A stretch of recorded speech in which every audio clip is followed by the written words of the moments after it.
Saúdo a todos na paz do Senhor Jesus. Irmãos, vamos dar continuidade na nossa meditação na Santa Palavra de Deus. Nós estamos meditando no livro de Efésios, capítulo de número 5. E a nossa meditação será a partir do versículo de número 19 nas referências. Tá certo, irmãos? Aleluia, Pai, louvado seja Deus. Vamos fazer a leitura da mensagem do versículo 1 até o versículo número 21. Efésios, capítulo número 5, que diz o seguinte, a mensagem, né? Sede, pois, imitadores de Deus, como filhos amados, e andai em amor, como também Cristo vos amou e se entregou a si mesmo por nós, em oferta e sacrifício a Deus, em cheiro suave. Mas a prostituição e toda a impureza ou avareza nem ainda se nomeie entre vós, como convém a santos, nem torpezas, nem parvoíces, nem chocarrices, que não convém, mas antes ações de graças. Porque bem sabeis isto, que nenhum fornicador, ou impuro, ou avarento, o qual é idólatra, tem herança no reino de Cristo e de Deus. Ninguém vos engane com palavras vãs, porque por essas coisas vem a ira de Deus sobre os filhos da desobediência. Aleluia, Pai. Louvado seja Deus, glória a Jesus. Portanto, não sejais seus companheiros, porque noutro tempo erais trevas, mas agora sois luz no Senhor. Andai como filhos da luz, porque o fruto do Espírito está em toda bondade e justiça e verdade, aprovando o que é agradável ao Senhor. E não comuniqueis com as obras infrutuosas das trevas, mas antes condenai-as, porque o que eles fazem em oculto, até dizê-lo é torpe. Mas todas essas coisas se manifestam sendo condenadas pela luz, porque a luz tudo manifesta. Pelo que diz, desperta, ó tu que dormes, e levanta-te dentre os mortos, e Cristo te esclarecerá. Portanto, vede prudentemente como andais, não como necios, mas como sábios, remindo o tempo, porquanto os dias são maus, pelo que não sejais insensatos, mas entendei qual seja a vontade do Senhor. E não vos embriagueis com vinho, em que há contenda, mas enchei-vos do Espírito, falando entre vós com salmos, e hinos, e cantos espirituais, cantando e salmodiando ao Senhor no vosso coração, dando sempre graças por tudo a nosso Deus e Pai, em nome de nosso Senhor Jesus Cristo, sujeitando-vos uns aos outros no temor do Senhor. Amém, irmãos? Aleluia, Pai, louvado seja Deus. A referência diz o seguinte, irmãos, a partir do versículo de número 19, 19 e 20, está escrito o seguinte, falando entre vós com salmos e hinos. Vamos voltar um versículo apenas atrás. E não vos embriagueis com vinho, em que há contenda, mas enchei-vos do Espírito, falando entre vós com salmos e hinos e cânticos espirituais, cantando e salmodiando ao Senhor no vosso coração, dando sempre graças por tudo a nosso Deus e Pai, em nome de nosso Senhor e Salvador Jesus Cristo. E a referência diz, cantando e salmodiando ao Senhor, nosso Deus e Pai. Todos os nossos cânticos espirituais, tanto na igreja como em particular, devem ser inteiramente dirigidos a Deus, com orações de louvores ou petições. Salmo 40, verso 3, Salmo 77, verso 6. Primeiro, cantar louvores ou qualquer cântico espiritual pode ser uma forma de manifestação sobrenatural do Espírito Santo. Versos 18 e 19, 1 Coríntios, capítulo 14, versículo 15. Segundo, cantarinos cristãos é um meio de edificação, ensino, ação de graças e oração. Colossenses capítulo 3, versículo 16. Terceiro, o cântico cristão é uma expressão de alegria, versos 19.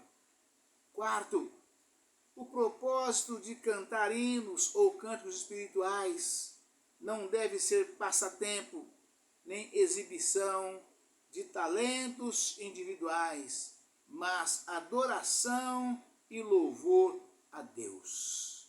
Romanos capítulo 15, versículo 9 a 11. Apocalipse capítulo 5, versículos 9 e 10. Né? Ou seja, irmãos, os hinos consagrados a Deus, os cânticos consagrados a Deus, são verdadeiros louvores cantados, né? Somente deve ser usado, irmãos, para adorar a Deus em cultos, de louvores, ações de graças, em orações, na sua igreja. Não pode ser usado como passatempo na sua casa, em rodas de amigos, né, para entretenimentos apenas. Não pode ser dessa maneira, porque são hinos de adoração, de louvor e gratidão a Deus, né? Então, quando nós abrimos a boca para louvar a Deus cantando um louvor, nós precisamos estarmos em estado, né, de espírito, né, para que nós possamos, Deus receber o nosso louvor, a nossa adoração, né, para que nós possamos, porque Deus está nos contemplando, está nos vendo e está nos abençoando, né? Então, é momento de santificação, né? É momento de oração, seja ele louvor cantado, falado, lido na palavra de Deus, né, ou hinos, né? É momento de louvor e adoração a Deus. Então, somente não pode ser usado para passatempo, nem para entretenimentos, né? Não deve ser usado, né? As pessoas às vezes nos pedem para cantar em qualquer lugar, numa festinha de amigos, coisas desse tipo, né? Então, nós não devemos fazer isso, a não ser que seja um culto de louvor e adoração a Deus, né? Ali que os irmãos estão ali reunidos em oração para uma comemoração qualquer, né? Mas colocando sempre como o grande receptor, né, de todos esses louvores, né, esses hinos cantados, né, de palavras, de oração, é o Senhor nosso Deus e Pai, em nome de nosso Senhor Salvador Jesus Cristo e do Espírito Santo do Senhor, né? Então, fora disso, não devemos lançar mão de nenhum tipo de louvor e adoração a Deus através de hinos cantados, né? Porque nós não é o momento adequado, né? Até porque não pode haver mistificação, não pode haver mistura, né? Tem de haver purificação, é o momento de santificação, tá certo, irmãos? É isso que a palavra está nos instruindo aqui nesse momento, né? Aleluia, Pai, louvado seja Deus, né? Cantar hinos cristãos é um meio de edificação, ensino, ação de graças e oração. Colossenses capítulo 3, versículo 16. O cântico cristão é uma expressão de alegria, versos 19, né? O propósito de cantar hinos ou cânticos espirituais não deve ser passatempo, nem exibição de talentos individuais, mas adoração e louvor a Deus. Romanos capítulo 15, versículo 19 ao 11. Apocalipse capítulo 5, versículo 19 ao 10. Capítulo 5, versículo 9 ao 10. Efésios 5, 21. Sujeitai-vos uns aos outros. O 21 está escrito o seguinte, né? 21, já para nós fecharmos, né? Dando sempre graças por tudo a nosso Deus e Pai, em nome de nosso Senhor Jesus Cristo, né? Versículo 21, sujeitai-vos uns aos outros no temor do Senhor, né? O que essa palavra quer nos dizer, irmãos? Para nós sujeitarmos uns aos outros no temor do Senhor. É que o homem por si próprio, por si mesmo, né? Nós indignamos com muitas coisas, né? Muitas vezes nós somos espreitados com palavras, com ações, com atos, com gestos que o mundo nos impõe, né? E a nossa vontade, muitas vezes a vontade do homem natural, a vontade da carne, é de responder aquilo à mesma altura da qual nós somos espreitados, né? E a palavra pede para que nós não façamos dessa forma, né? Para nós sujeitarmos, né? Sujeitai-vos uns aos outros no temor do Senhor. Ou seja, a gente às vezes é agredido com palavras de ofensas, não somente dirigido à nossa pessoa, mas também a algum dos nossos familiares, né? Às vezes a pai, às vezes a mãe, às vezes irmãos, né? E Deus pede para que nós não respondemos ou respondamos aquela indagação, né? Ou mesmo aquele espreitamento, né? Da mesma forma, na mesma altura, né? Ou seja, vamos antes ouvir, meditar, raciocinar, escolher as palavras para depois responder, né? Principalmente, tomar todo o cuidado para não respondermos antes que a pessoa tenha terminado de fazer a indagação, ou a pergunta, ou até mesmo a ofensa, seja lá o que for, né? Espera a pessoa falar, dê ouvido, escuta. Eu uso muito uma expressão da qual eu aprendi desde os meus 19 anos de idade, quando eu tirei minha primeira habilitação, né? Naquela época, né, os trens de ferro passavam dentro de todas as cidades, principalmente cidades do interior, eram cortadas por linhas de ferro, todas elas tinham praticamente, tá? Chamada Mugiana, Central do Brasil, não sei qual é mais, muitas outras aí que tinha. E daí, aqueles cruzamentos dentro da cidade, né? Ali a linha de ferro cruzava na cidade, sempre onde passava automóvel, né? Às vezes era asfalto, às vezes nem asfalto tinha ainda, às vezes era terra mesmo, né? E aí tinha as placas, estava escrito, era colocar 2 placas em cruz, em formato de, não era nem cruz, formato de X, né? Quando tinha estrada de ferro, tanto de um lado quanto do outro da passagem, chamava passagem de nível, né?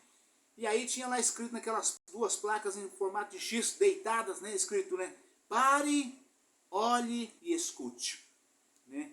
Por que tinha essa recomendação, né, das autoridades de trânsito, né, instruindo os condutores de veículos ali, para que pare, olhe e escute? Porque a locomotiva do trem de ferro é um veículo muito grande, muito pesado, que nada para na frente dele, né? Ele não pode se chocar com nada, porque se ele se chocar com qualquer coisa, o estrago é muito grande, o dano é muito grande, principalmente para quem recebeu o choque dele, né? Então, carros cruzando, se a pessoa não chegasse ali, parasse, olhasse, escutasse, porque muitas vezes a visão não alcança por tipo de contenções que tem impedindo a visão, né? Então, pare, olhe e escute. Então, todas as pessoas que vinham cruzar uma passagem de nível, né? Pare, ou seja, ali era sinal de perigo, né? Passagem de nível para os condutores de veículos, automotor, era sinal de perigo, né? Se chocasse, estavam completamente arruinados, né? Vidas perdidas, prejuízos materiais e tudo mais, né? Então, pare, olhe e escute. Então, todo condutor que chegava ali, parava, olhava e escutava, jamais colidiu com a locomotiva, com o trem de ferro, qualquer tipo de vagão, né? E assim eu uso muito isso na nossa vida de modo geral. Essa recomendação aqui, irmãos, nada mais é do que isso que a palavra está falando, né? Louvado seja Deus, né? Cantar hinos de louvor, adoração, edificação a Deus, são de ações de graças. O cântico cristão é uma expressão de alegria, né? O propósito de cantar hinos e cânticos espirituais não deve ser passatempos nem exibição de talentos individuais, mas adoração e louvor a Deus, né? E a palavra seguinte está dizendo: sujeitai-vos uns aos outros no temor do Senhor, né? Essa sujeição é exatamente isto, né? Tanto para nós falarmos com as pessoas, como também para as pessoas, e quando as pessoas dirigirem palavras a nós, antes de respondermos, ouça com atenção o que a pessoa diz e escolhe a sua melhor resposta. mas não a melhor resposta para revidar de igual para igual para agredi-lo. Pelo contrário, para que haja que seja uma palavra de abrandamento. Se a palavra que veio contra você for uma palavra de afronto, você devolva uma palavra de quebrantamento. Uma palavra inspirada por Deus, dada por Deus, inspirada pelo Espírito Santo do Senhor. De forma a não colocar mais gasolina na fogueira. Porque se a fogueira já estiver acesa, se você jogar álcool ou gasolina nela, você vai acender a chama e vai tornar-se um fogaréu, e só Deus para poder apagar depois essa fogueira levantada pela contenda. Somente o sangue de Jesus. Através de nós não sujeitarmos nosso irmão, pode haver uma tragédia. E através da nossa sujeição, do temor do Senhor nos nossos corações, nós escolhemos bem as palavras para a gente poder interagir naquele momento. A gente pode evitar ali naquele momento uma grande tragédia. Isto é temer a Deus, responder com blandice, né, com mansidão, né? Isto traz edificação, traz unidade, né? Traz paz, né? Traz gozo e alegria e tranquilidade para as nossas vidas, né? Para nós e de todos os outros, né? Sujeitai-vos uns aos outros no temor do Senhor, diz a santa palavra de Deus, né? Não é no temor do homem, mas sim no temor de Deus. Não é por medo, e sim por temor, por obediência, né? É por sujeição mesmo, né? É por santificação de corpo, alma e espírito. Aquele temor, aquele medo, aquele temor, né? Você teme e você não fala, você não diz, eu digo muitas vezes também nas pregações na igreja, eu falo, o crente muitas vezes precisa ser cego, surdo e mudo, ou mudo, surdo e cego. Se ele agir dessa forma, ele jamais levantará uma contenda, ele jamais sustentará uma contenda, ele jamais fará com que uma contenda seja espalhada. Pelo contrário, antes ele aplaca. É igualzinho a apagar fogo, né? Você tiver uma pessoa pegando fogo perto de você, a maneira mais correta de você apagar o fogo é pegar um cobertor, né, ou um lençol, ou uma lona, algo grande, e chegar e abraçar aquela pessoa com esse manto grande para poder acabar. Você apaga o fogo de uma só vez. Não tem outra forma de você apagar um fogo. Uma pessoa pegando fogo perto de você, que jogou álcool no corpo ou acidentalmente, você passa a mão num cobertor e abafa aquele fogo, você apaga de uma vez só. Assim é as palavras boas, palavras mansas, palavras suaves. São palavras dirigidas pelas pessoas, por mais exaltadas que elas estiverem. Se você chegar com blandice, você não coloca gasolina no fogo, você aplaca aquele fogo, já está aceso, já está ardendo, mas a tendência é você diminuir e apagar aquele fogo pela força das suas palavras. Palavras brandas, palavras mansas, palavras suaves, palavras simples, ou até mesmo o seu silêncio, né? Isto é o temor do Senhor que diz esta santa palavra de Deus aqui nesse exato momento. Amém, irmãos? Deus abençoe a todos, um forte abraço. Fiquem todos na paz do Senhor Jesus. Amanhã estaremos de volta com um novo vídeo, uma nova mensagem em nome do Senhor Jesus. Amém?